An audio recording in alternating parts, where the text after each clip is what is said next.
İndireceğim bunu.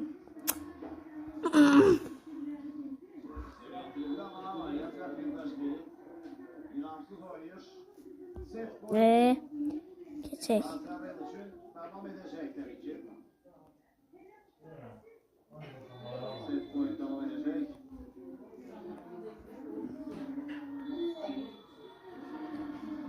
İndi geçiyormuş şuna.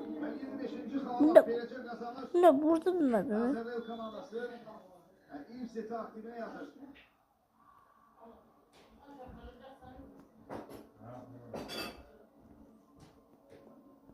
Geçiyormuş şuna. Ha bu adam üzülü.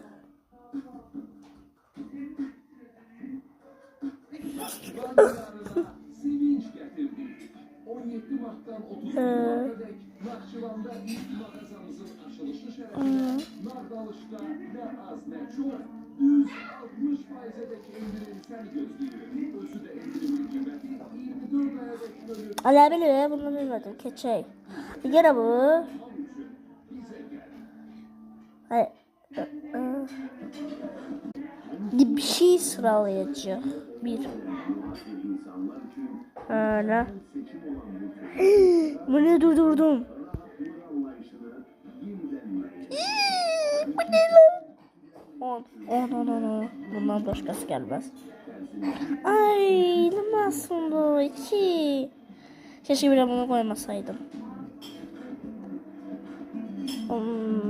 Bu dil çıkarın diyorum. Buna 6 koyak. 6 yaxşıdır.